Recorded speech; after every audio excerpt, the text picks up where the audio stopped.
It's Tommy Zonneville from Prolific Pulse Press. I'm so happy today to welcome Ken Tomaro from Ohio.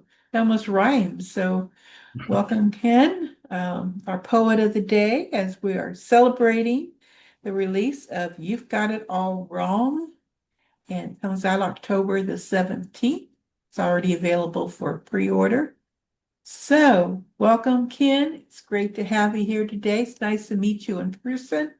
We've Wow. emailed back and forth and that, so this Yeah, is the second book with you with Prolific Pulse. and you have no idea how much I appreciate that. Like I like to stick with editors and magazines and there are a certain small group that I really like to work with. And I've told you before, like the process and everything you do is just like incredibly intensive and putting things out there and all the videos and all the stuff that I hate doing. I don't know how to do half of it. So I certainly appreciate all the work that you put into it. I appreciate people that appreciate me. Thank you. And I appreciate the fact that you write poetry and write poetry that makes me laugh, makes me cry, it makes me shake my head. Such a variety, such a Good. So variety. I then I'm love your doing work. something right. Actually did a collaboration with Nolcha Fox with Seesaw. That was a lot of fun. Yeah. And Yeah. She's how a, was that for you doing a collaboration? the first time it popped up, I thought, I don't know if I'm going to be able to do this because I have a certain style and I'm used to that style. But she and I were in the same Thursday night poetry group, and we have that same sort of dark, wicked sense of humor. It just, I felt like, and to be honest, there's still, I think we have enough poetry left over to do a couple more chapbooks. Um, but like you don't know what's coming from the other person until it hits your inbox. So there's a little bit of stress there, but I just felt like as soon as I saw what she had, something came to mind and we kind of ping pong back and forth pretty easily. Yeah, I could, your personalities would definitely play off each other and so well. It's so playful. You'd think that you'd known each other for numbers of years. How did the two of you meet? So yeah, the Thursday Night Poets. It was a poetry group that somebody put together, and we met through there. Um, I was on in that group for like 3 years. I think she left just like we both kind of saw where things were going with the group. She saw it first, and then shortly after, I'm like, she's right on, and I kind of left the group too. I go back and forth with the person who created it because he still asks me for advice on some of his work, and I ask for advice on his, and I respect him as a human being and as a poet. So yeah, that was my God, probably 4 years ago, I think. Yeah, some groups have a life of like 3 or 4 years, and some go on forever, or just go through changes as people come and go. Yeah, yeah, Yeah. and they're still going. There was a couple of changes that I just couldn't get into, and just who I Mhm. am and my style and being down to earth. And I'm not into push cart prizes and best of the net and all that stuff. And I'm not gonna say it wouldn't be great to win something, but that's not why I'm writing. So Yeah, I picked out my six push carts for the year. I haven't told everybody yet, and it's a hard decision. It's tough to narrow down the six poets. As many yeah, poets as we publish every year, just alone in books and then anthologies. And yeah, every poet that I selected this year was in an anthology. yeah. So, I can't keep track of the poetry that I wrote, let alone however many authors have put stuff out there. yeah. So are you planning on entering any contest? No, I'm submitting things here and there, like Nolcha and Barb. They're always good to submit to. If I see a contest, I'm not going to pay for a contest. So if I see Mhm. something that's free, and I still have probably 10 or 12 chapbooks that are just kind of sitting out there. Part of it is I need to do the table of contents and put titles and all that stuff. And I sit down and I'm just like, oh God, this is the sucky part of it that I just don't want to deal with. Well, there's an easy way of doing the table of contents. I'll have to show that to you sometime. Yeah, I think like long, long time ago in 2017, my first three full-length books I threw up on Amazon thinking, oh, I'll put them on Amazon, the whole world will see them and everything will be great. And yeah, it's a little harder than that, but I somewhere in there, I managed to get the table of contents in there easily and kind of like I couldn't tell you that was years ago, and I can't remember if I put on pants first thing this morning. So Oh, goodness. Well, I'm excited about your book. And do you have people at work that take an interest in what you do, your job? um mm, not really. Uh-huh. I mentioned that I'm a writer, but I like people at work are kind of in their own little world. And I've actually at a new job. I've been there since May, and before that, I was working in the corporate America, and people in corporate America are kind of robotic, and they pretend like they support you and what you do, but they don't. If it's free, if I throw a free book on the lunchroom counter, yeah, they're all for it. But if I say, hey, you can buy this for $10, you know, crickets in the background. So, and I'm So, gonna probably piss off anybody from Ohio or from Cleveland. But from what I've seen, like opportunities to get it out there and do open mics and that kind of thing, they're few and far between. So I'm just kind of in the wrong place at the wrong time, I guess. yeah. There's a poet that Kimberly that was really had a big running in Cincinnati for quite some time. I don't run it anymore, but they had like a open mic and all of that. It was really successful, drawing Yeah. in a lot of poets and that, but everything has its lifetime, Yeah, and it and goes. if I Google anything whatsoever, most of what comes up is stuff that was from 4 or 5 years ago that they're not doing anymore.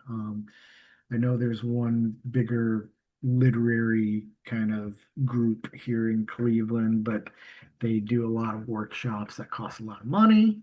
Um, and some of the open mics are, they're not, unfortunately, I work during the day, so I can't just get in the car and drive 45 minutes into traffic to, go stand in front of 5, 6 people. Mhm. So, Understandable.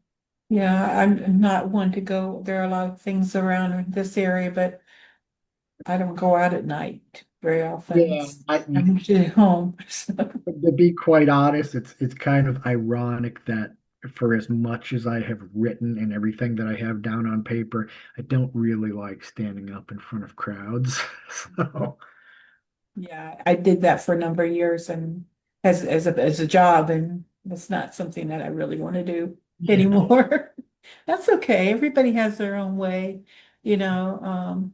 We just lost Julie Luke, and she was in her 90s, and she has a poetry prize named after her, and yet was not very understated poet because she wrote her poetry and she was quiet and that, but she is actually quite a prolific poet, but you're not Yeah, going to see her name in lights somewhere. yeah, and that's the thing. I've made this argument many times, and I feel like poetry on some level is still kind of underground. Like I know people know it exists. Are they out there in droves buying it, reading it? hearing it? No. So it's still, we got to come out from underground and throw some poetry out there once in a while. I know it's a tough sell because there's a lot of shitty poetry out there. If you go back to, and I think maybe a lot of people have that in their heads, like if you remember the stuff from school, all the rhyming poetry and no offense to Emily Dickinson, but there are a lot of poets right here, right now that we could be paying attention to instead of. So it's just kind of tough all the way around to get it out there. And that's why, and most of my stuff is just very down to earth. It's easy to understand. If there's Right. any surreal pieces, they're not so surreal that again, my argument is like you pick up poetry and you're like, what the fuck did I just read? Kind of thing. So Right. it's pretty straightforward in at least what I write. So It still helps you maintain your position, though, poet laureate of the Cleveland sewer system. So that's great. I congratulate you on continuing to hold that position. I think I'll have that position until I die. Yeah, I think Or until I so. I think leave, so. but So, what do you believe makes a good poem? um, to be honest, for me, the two things that I need to see in poetry are it needs to tell some kind of a story. And you can absolutely tell a story in 5 lines or less. It doesn't have to be the whole, novel-sized story. It could just be a little piece of it. Um, and the second thing, it needs to make sense to me. There's just so much surreal work out there, and I've said this before too. Most people don't sit down to read poetry or novels or whatever because they want to be confused and annoyed.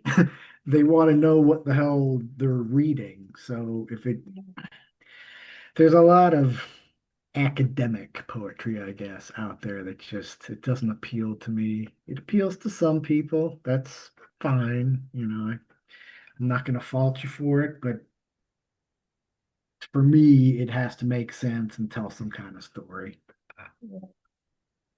To me, it's like a metaphor is great, but you have to be able to understand it. Yeah, And yeah, it has to it has to make the poetry stand out, not be more yeah. confusing. Yep. Yeah, I don't need to have a dictionary to read poetry.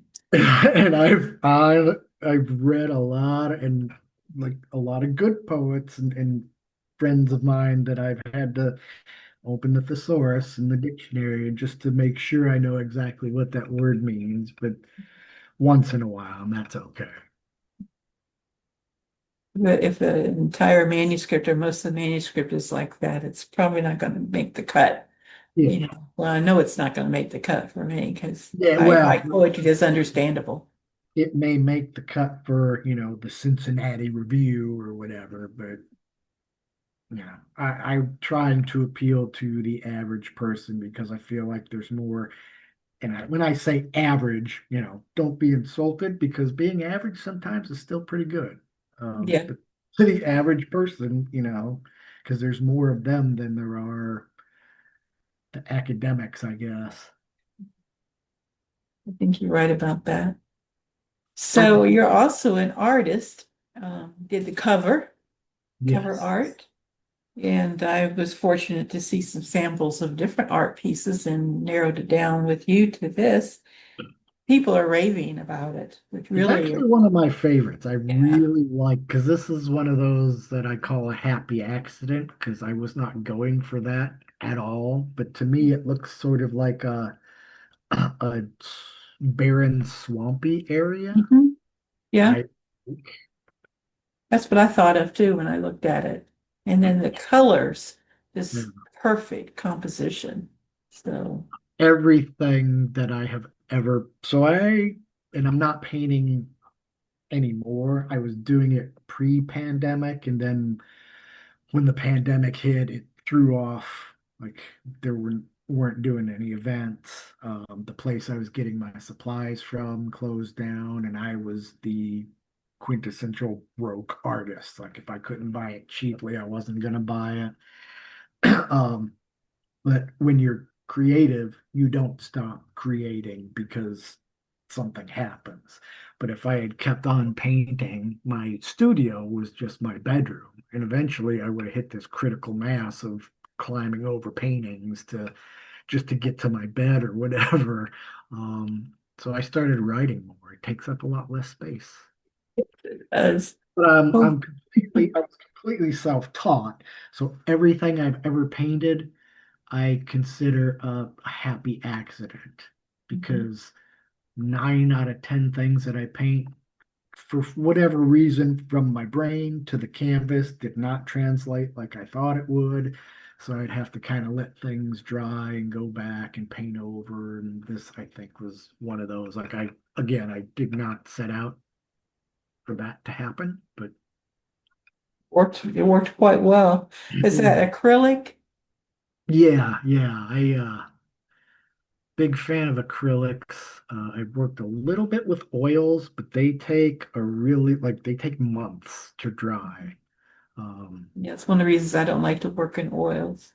and you got to clean your brushes with the turpentine, and it stinks. And acrylics, depending on how heavy you are, you can have a painting dried in 20-25 minutes, and everything Mhm. washes up with water, and you're good to go. And I've tried watercolor, and I'm just not a fan of. I don't. I'm not a fan of the washed out look to it, and I'm not good enough at it to know that you have to kind of build layers and It takes a lot of time to put yeah, watercolor.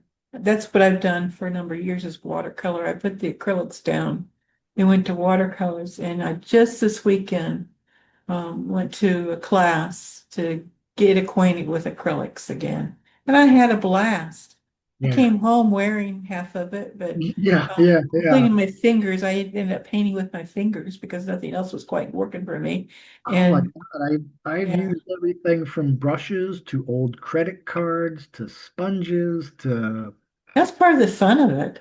yeah, that's like if I didn't walk away with paint all over me, or like I've seen so many videos of people standing there with a smock on and black gloves, and this person's wearing a dress and she doesn't have a spot of paint on her, and I'm like, you're not doing it right.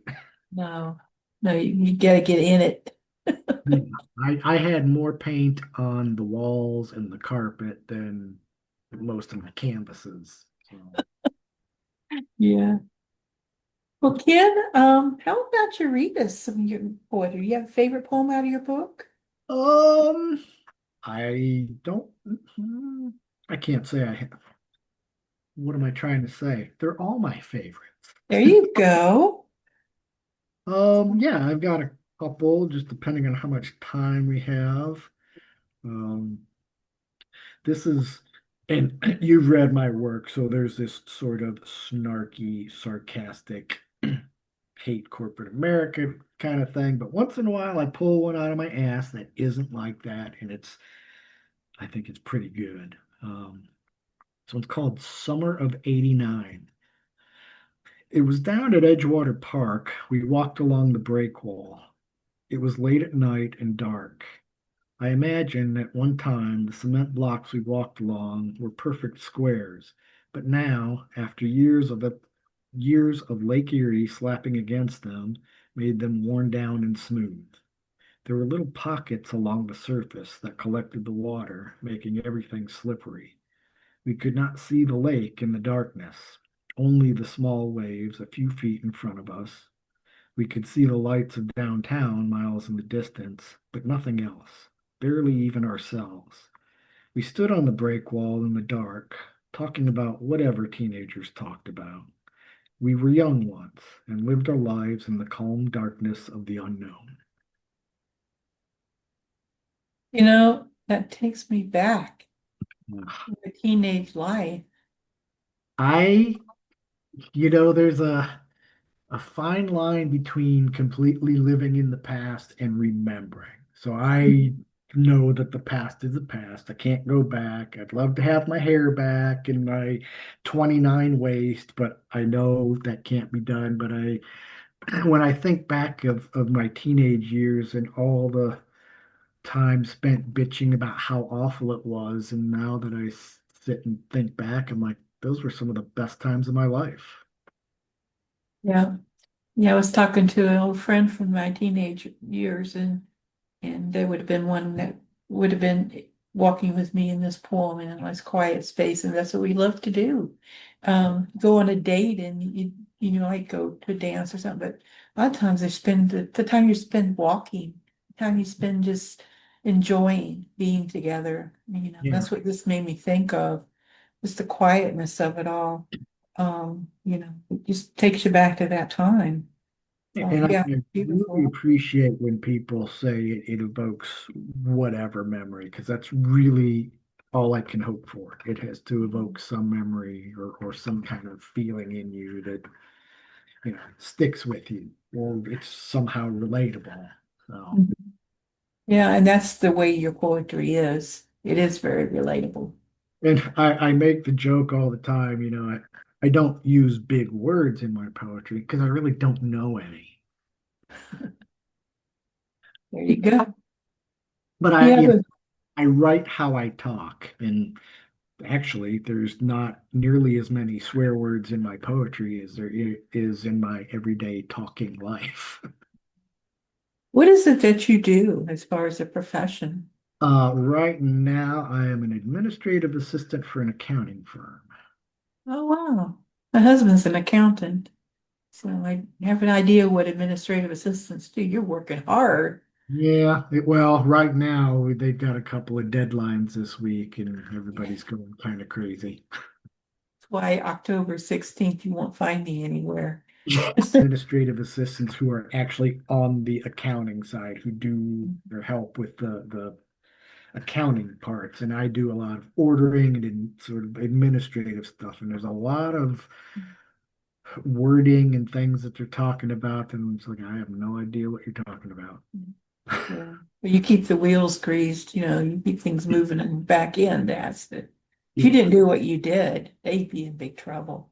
yeah. Well, and that's kind of how I feel. I take a lot of the stress off of just everyday stuff that they, covering the phones and making sure they have supplies, making sure they have coffee because I know what it's like when the coffee runs out. So, Uh-huh. Oh, yeah. It's an essential ingredient for the day. not to mention, That's I for just sure. don't want people coming at me, killing me because Yeah. you know. Yeah. We don't want death and taxes going on. Yeah. We actually have a restaurant here in Raleigh called Death and Taxes, as an aside. Do you have a favorite poet? So here's the thing. I have to preface the idea that I'm a poet with the idea that I don't think you need to be well read Mhm. to be a good poet. So I really only know a very small handful, one of which is Charles Bukowski, um, who actually got me to who inspired me to start writing poetry. And if you know anything about him at all, he was an asshole. He was not a good human being, and he treated people like shit. Um, but his writing style and the things he wrote about just kind of immediately clicked with me. Um, so I won't say he's my favorite. He just inspired me to start writing at least poetry. Um, Outside of that, like people like Nolcha and Barb and authors that you know aren't famous or whatever. I stick with a lot of local people because I just think it's a lot better. In our group, every once in a while, the leader would say, next week bring a poem from your favorite poet. And for weeks, I'm like, all I do is read my own stuff in Bukowski's, and I eventually, so I just started Googling poets, and I came across Billy Collins, and I he's a weird one too. He did a poem called The Lanyard, which I thought was really funny. So I started looking at a lot more of his other stuff, but he also does a lot of poetry, sitting by a fire in a cobblestone villa in the fall in New Hampshire. And I'm like, he and I are in two different places. Like one of my poems, I had written a long poem about him, and the last couple of lines were, you like the Great Gatsby, whereas I like the Great Santini. And the Great Santini, I don't know if you're familiar, it's a movie from way back. And so we're just two different kind of. So now I don't have any specific favorite poet, but don't let Yeah. that distract you from reading my work. Well, I'm quite familiar with all of the ones that you've mentioned, and Bukowski was the one I thought of that you might mention. Yeah. Um, they is interesting. I had to because of Elliot Rubin writes a lot of works that has kind of that flavor, and so I made it a point to learn more about Bukowski, and I did find that he did have a certain way about him for sure. But it was kind of interesting to read some of his stuff. It definitely gave you what was on his mind, that's for sure. And I mean, I've gone back and read some of his short stories, and some of them just really suck and they don't translate well to 2025. And, Uh-huh. I guess everybody has their time. He had his time back in the 60s and 70s. If he was still alive now, he'd be crucified. It is a different world, that is for sure. Having been a teenager in the 70s, I know things have changed quite a bit, so Yeah. definitely. Well, how about you grace us with another poem? I can do that. This one is going to be a little bit of the snarkiness, and for anybody out there who believes in God, I'm sorry. um, it's called If I Believed in God. I Okay. would tell him, you didn't do such a hot job. If I believed in God, I would tell him this masterpiece he created is just a pile of mud and sticks slapped together haphazardly, lacking form, function, and cohesion. But I might tell him in a gentler tone. No one wants to offend the sensitive artist. If I believed in God, I would ask him why he allowed turtles and alligators the gift of hundreds of years of life and gave us humans with our marrow-filled shells, miles of veins and arteries, and a sponge cake of this thing called a brain, which is capable of seeing over every single movement we make, every color of the rainbow and then some, allowing us to climb and jump and tumble, laugh and cry, roll our necks in circles, hear the rain falling and the thunder, giving us the gift of pain and pleasure and the uncertainty of which is which, I would ask him, if I believed in God, why did you give us so little time? Very good. Very good. That's a lot of food for thought there, isn't there? Yeah, I don't, I don't know where I got the ability to do this because I was an average student at best.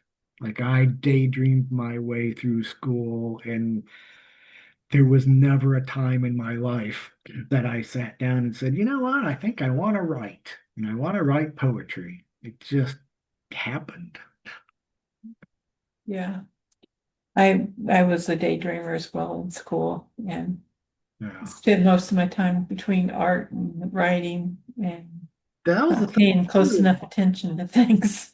I think I did maybe two things in art class in my school career that were, worth a crap. So it was another one of those things where I didn't sit down and say, hey, I'm going to be an artist. I just picked up, it was technology. When I first moved back to Cleveland, I was walking around downtown just snapping pictures of like the architecture and a lot of buildings.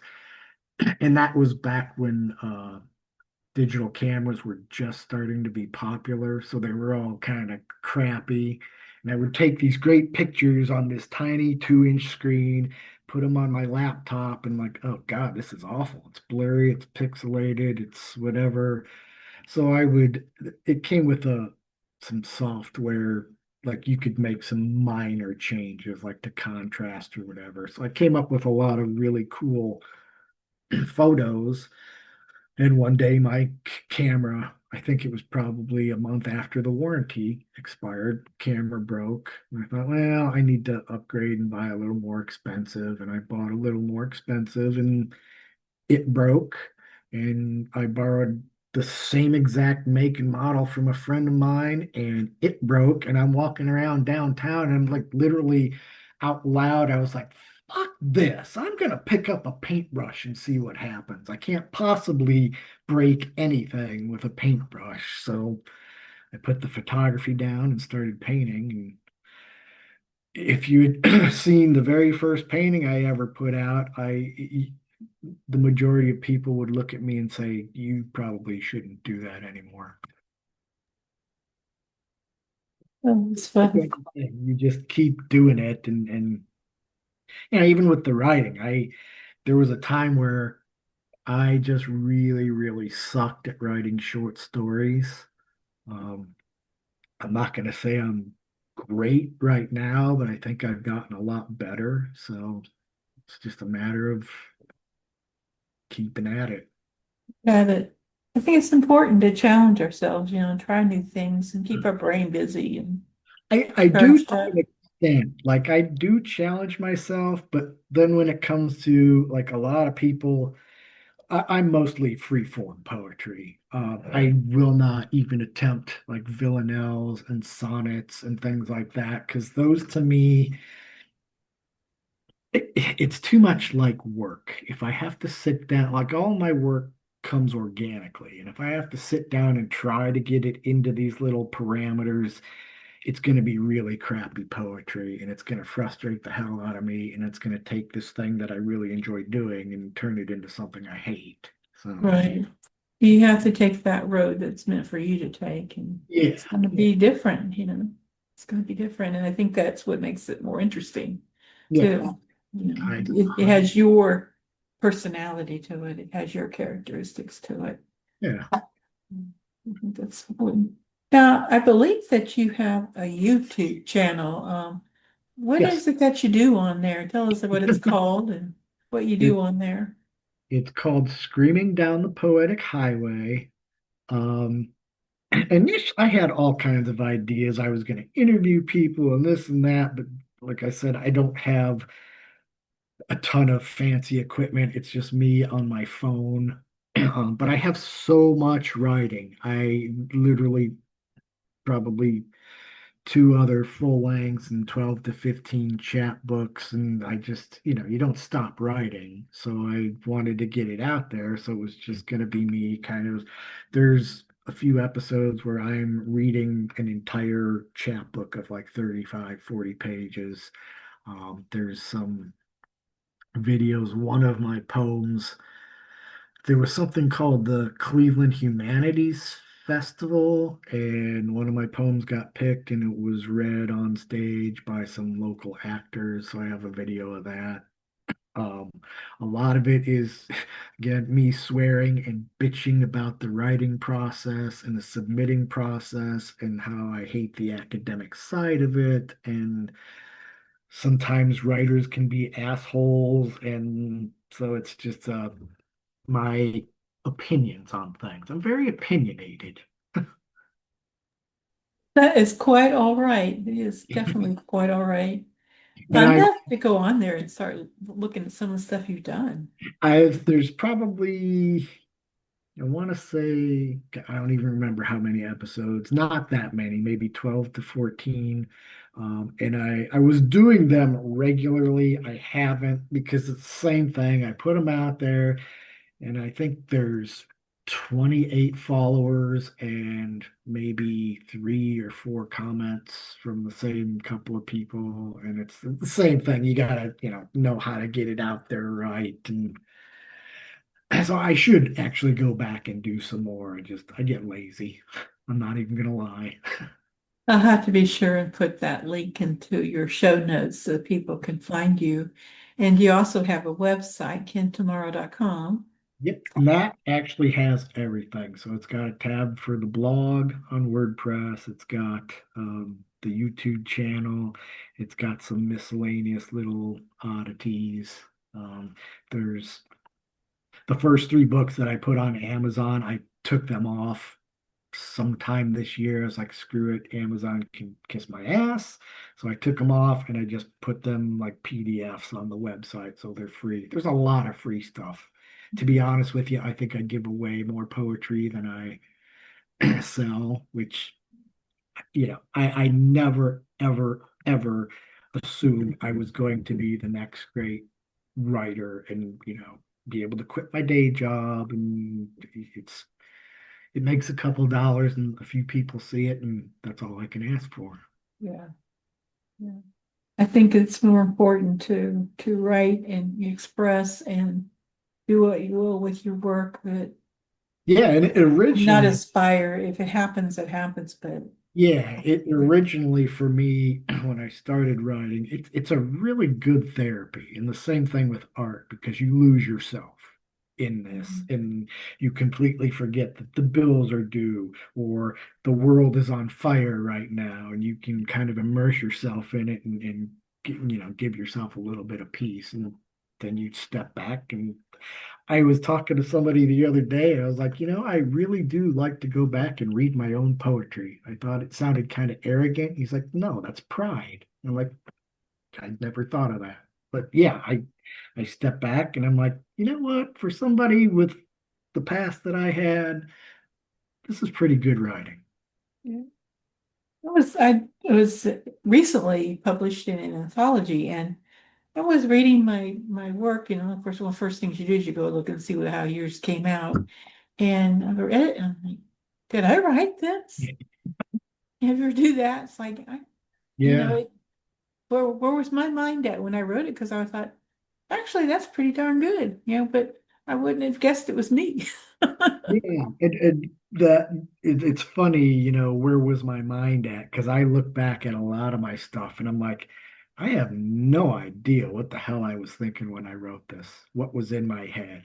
It just, Yeah, I have whole archives of pieces that I've done. I've never done anything with, yeah, and I'll pull out one every once in a while and work on it and polish it and make it into actual a poem. But it's like, wow, that takes me back to what was I thinking and where yeah, was I going? yep. And I had another life before this or something. Yeah, no, I have a lot of pieces where I cannot. That's where I would make a bad interviewee because if somebody says, "Well, where were you at with this?" I'd be like, I don't know.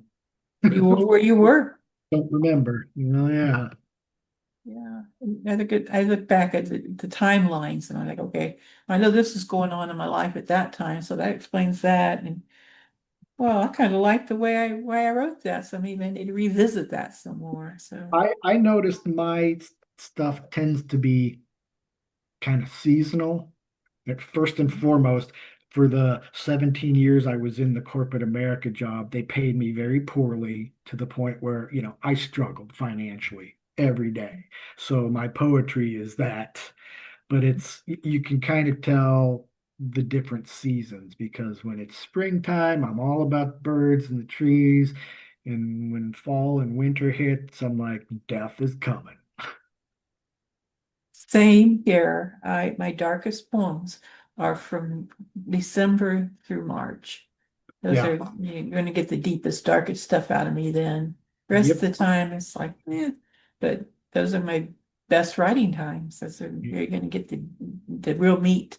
So, And I don't like, I know a lot of people when they do their chapbooks that they do themes. So the whole chapbook is about love or loss or whatever. I'm just like, I kind of write how life happens and it's organic and there's no set way. So each one of my books, you know, if you were to say, what's this one about? Well, they're all kind of about the same things. Memories, death, love, loss, all that. It just that's kind of how life happens.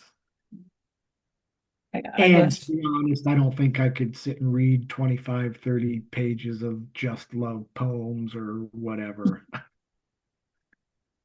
it might just about kill you, huh? Yeah. So how did you come up with the title? You've got it all wrong. Man, I don't remember at all. Of all the things, like I really hate coming up with titles for the poems, but I think I have a lot of good titles for the chapbooks. And I honestly, I think I do know where this came from, but I was like having a conversation with a friend of mine, and he was having a really hard time. Um, and the poem came out, and there was just a line in there about you've got it all wrong, and I should hope it's in here. That would make sense. But yeah, I think it was just a like a conversation with a friend. For once, I wasn't the one who was miserable and oh yeah, the very first line of this poem is I think you've got it all wrong. So There you go. Maybe you'd like to read that one. I can.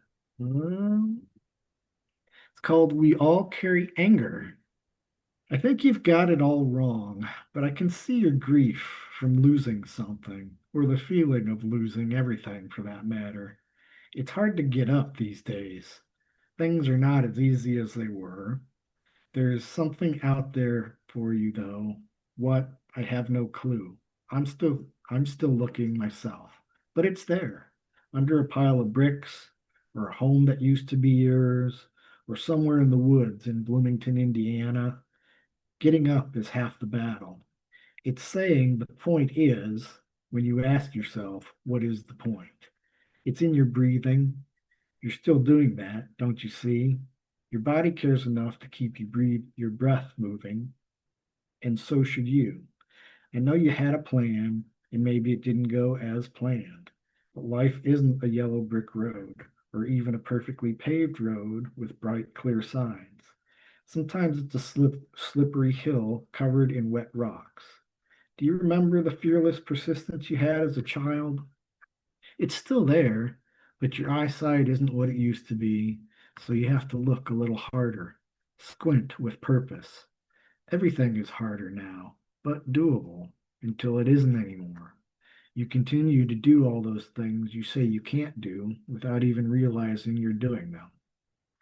That was like I was tripping up on that. And when I write the poetry, like it goes through my brain and it has this certain cadence. And sometimes there are poems like this one where it's like not really sure how to read that. So sometimes they throw me off. It sounds kind of like a conversation, whether you're having it with someone else or yourself, Yeah. or maybe a bit of both. And I've had many people tell me it's very conversational, and I'm glad because not that I was going for that, but again, I write how I talk. So I'm writing as if I like to narrate my life inside my own head. I don't know if you've ever seen the sitcom Scrubs. Oh, yes, many So times. JD, who's always talking to himself in his head, that's Mhm. me. Yeah, same, same. I have conversations all the time with myself. So Because very sometimes we're the only ones who will listen. exactly. So if people could get in my mind, they'd be blown away. So yeah. Yeah. Once in a while it slips out in poetry or some type of writing. So No. well, Ken, is there anything that I haven't asked you that you'd like to bring up that maybe that I missed? I don't think so. You got the website, you got the YouTube channel, got the fact that I hate corporate America and academic poetry.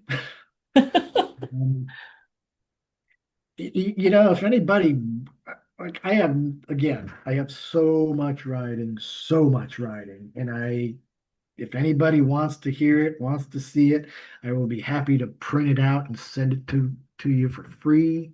Um, I know that doesn't do any favors for you when you're trying to sell books, but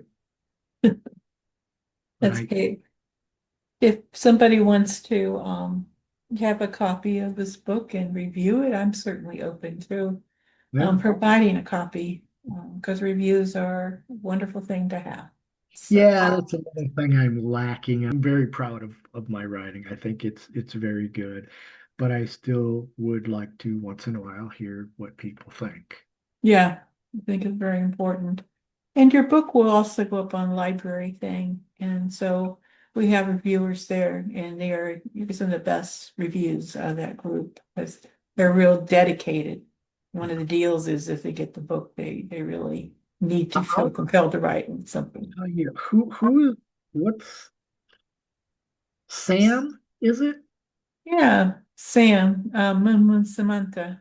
He does some really incredibly just in-depth and thoughtful reviews. Like Yeah, her reviews of my work are some of the like my favorite things about it. It's she's just so prolific. She is so aware of the whole language and how it all comes together. Is so sensitive to what poets are saying. yeah. Her reviews are the best, And absolute best. I'm like I've had a couple people ask for blurbs, and I'm very down to earth with them. And they generally tell me I really love this blurb, but I'm just so uncomfortable with it because there's no like a lot of people will try to, they'll go through a lot of the poems, and it's hard to do that when you're trying to do a blurb in like 150 words or less.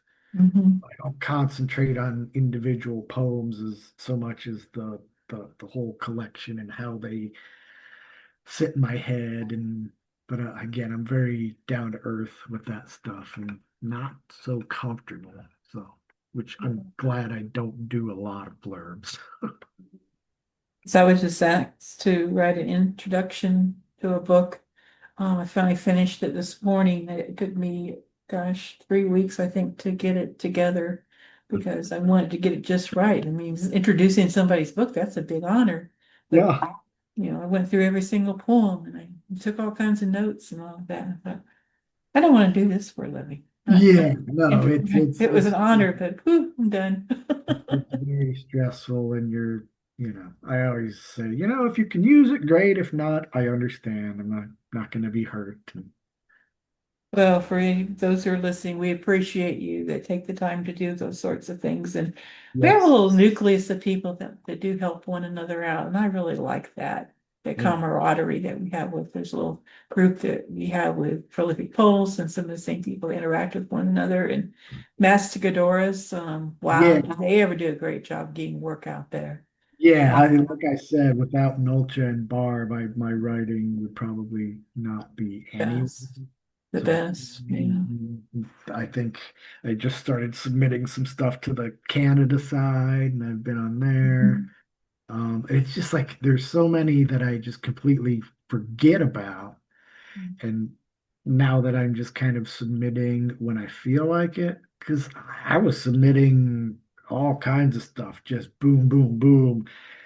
But then you get to that point where you submit this stuff, and there's so many things that I forgot that I submitted. I've had, don't tell anybody, but I've had a couple of poems, the same poem that was in a couple of different magazines because I forgot or screwed up. And I was like, you know what? I don't care. My job as a writer is to get it out there. Yeah.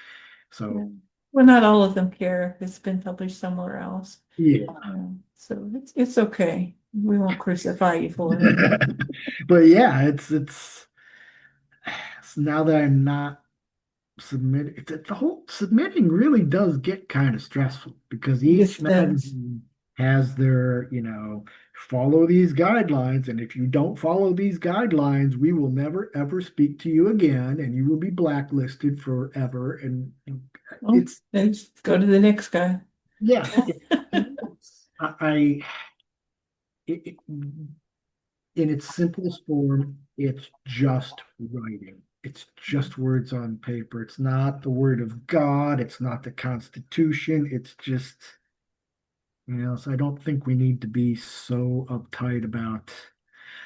The other thing too is I really take issue with, so you're an editor, right? And that's kind of what your job is. You go through and you make sure things are set up just right. And if you see spelling errors or whatever, a lot of editors are like, make sure it's 99% ready to go. So then what are you going to do as the editor? So I get kind of annoyed with that. But Yeah. again, the amount of work that you put into each book is insane.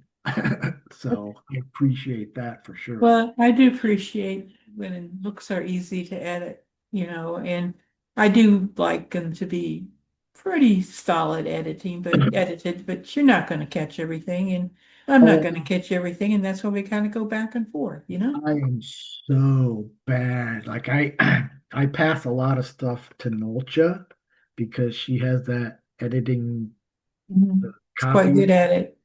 Yeah, and she will, man, she's really good. I'm like, that so I thought I had a grasp of the English language, but apparently I do not, especially with hyphens and some punctuation. But I kind of feel like if I miss a comma or if I don't capitalize something, it's not really taking away from the message in the poem and it's not throwing you off so much that you're like, it's just, me being lazy or whatever. Yeah. Not really. You're not lazy. Well, Ken, it's been a pleasure speaking with you. I'm so glad we got to meet as close to in person as we could. You never Yes, know when I might pass through Ohio. I'm going to take a trip out to the Midwest in maybe a year or so. You never know when I might make that little trail.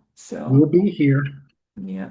I used to live at Wright-Patterson Air Force Base and Air Force Pratt, so Yeah, familiar with Ohio. So, yeah, yeah. but thank you so much, and I hope you have a good rest of your night and keep your Well, writing. thank you. Like I said, I 100% appreciate everything you've done, and I'm just glad I can get these out here. And if I get off my butt, maybe I'll submit a few more because I have way more than I know what to do with. Okay. Well, you have a good rest of your night. All right, you too. Thanks. Thank you.